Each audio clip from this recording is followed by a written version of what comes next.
کہ یہ بچے باقی اسرائیلیوں سے زیادہ گنہگار تھے، یہ تو ابھی معصوم بچے ہیں، اور ان کا قتل، وہ کہتے ہیں کہ یہ شہادت ہے۔ ان معصوم بچوں نے شہادت پائی، اور انہوں نے اس عمر میں اپنا خون بہا دیا جس نے بعد میں ان کے لیے اپنا خون بہا دیا۔ پھر سن لیجیے، ان معصوم بچوں نے چھوٹی سی عمر میں اس کے لیے اپنا خون بہا دیا جس نے بعد میں ان کے لیے اپنا خون بہا۔ مسیح کی خاطر ہی قتل ہوئے تھے نا۔ اور میتھیو ہنری آگے بڑھ کر ان بچوں کے بارے کہتا ہے کہ یہ شہیدوں کی نورانی فوج، شہیدوں کی نورانی فوج کا پیدل دستہ ہے۔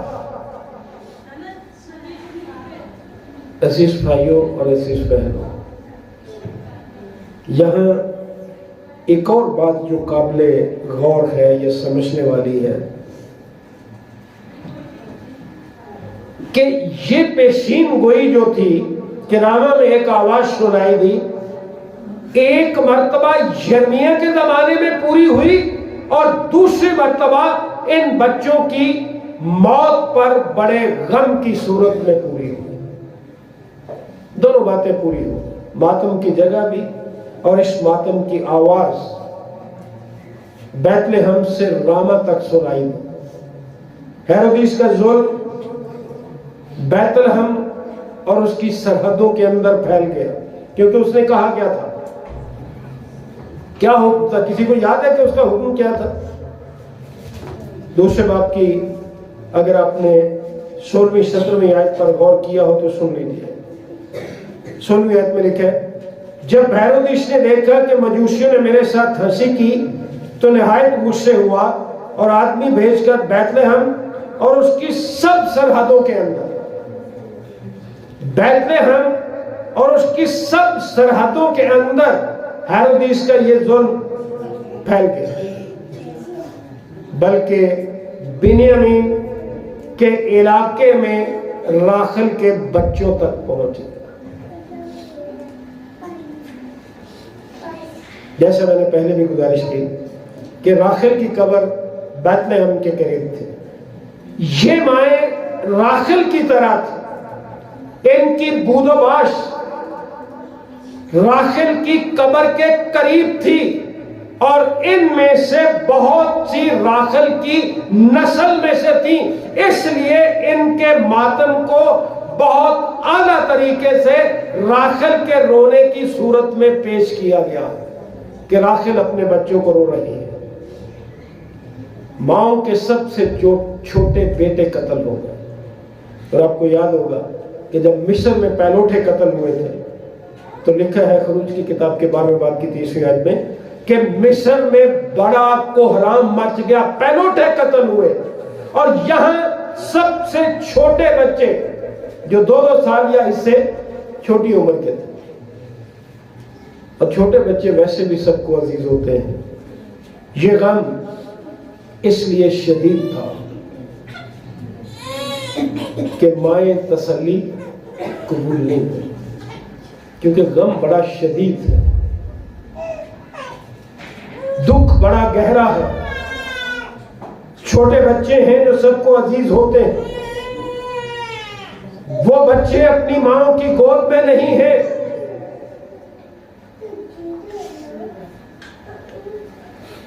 پوری توجہ سے سنیے، وہ بچے اپنی ماں کی گود میں نہیں ہیں، لیکن کہاں؟ تسلونیکیوں کا پہلا خط 4 باب کی 13ویں آیت سنیے کیا لکھا ہے، اے بھائیو، ہم نہیں چاہتے کہ جو سوتے ہیں ان کی بابت تم ناواقف رہو، تاکہ اوروں کی مارے جو نا امید ہے غم نہ کرو۔ یرمیہ کی پیشین گوئی میں کیا کہا گیا تھا کہ تمہارے پاس عاقبت میں کیا ہے؟ امید ہے۔ یہ ماتم بہت بڑا ہے، یہ بچے اپنی ماں کی گود میں نہیں ہیں، لیکن وہ ہم سے پہلے وہاں چلے گی۔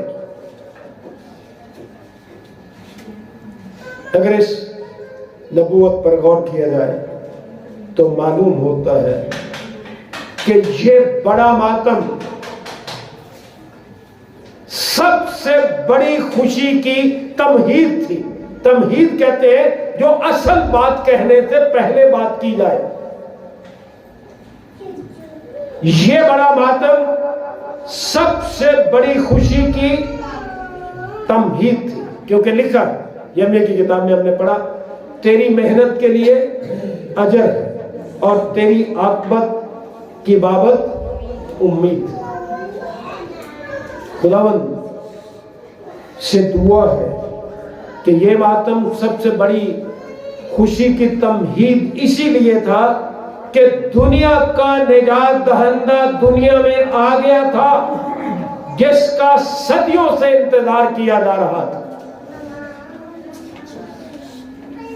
خداوند کرے کہ ہم خدا کے پاک کلام کو پاک کلام کی روشنی میں ہمیشہ سمجھنے کی کوشش کریں، اور خداوند کے جو حقائق اس نے اپنے لوگوں کی معرفت ہم تک پہنچائے ہیں بغیر شک یہ ہم ان پر ایمان رکھیں کہ کس طرح سے خدا کا کلام کڑی سے کڑی میں لاتا ہے. ان پیشین گوئیوں کا مقصد کیا تھا، قتل عام کا مقصد کیا تھا، رونا اور بڑا ماتم دراصل ہے کیا تھا. یہ تو اس بڑی خوشی کی تمہید.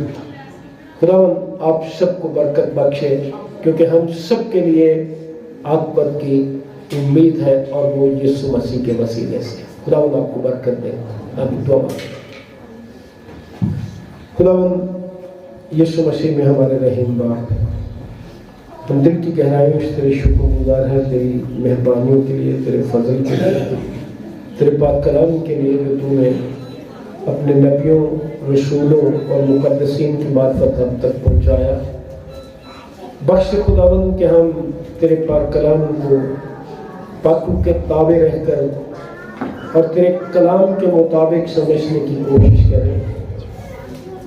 بخش دے کہ اس سے ہمارا ایمان مضبوط ہو کہ کس طرح سے تو اپنے پاک کلام کو پورا کرتا ہے. یرمیہ کی معرفت کی ہوئی پیشین گوئی کس طرح سے یسوع مسیح میں 600 برس بعد پوری ہوتی ہے، اور تیرا بندہ متی رسول کس طرح سے اسے پیش کرتا ہے. تیرا شکر، تیری تعریف کرتے ہیں کہ یسوع مسیح میں ہماری عاقبت کی امید ہے، ہمارے مستقبل کی امید ہے. بخش خداوند کہ ہر ایک بات میں تیرے مقصد کو جان سکے.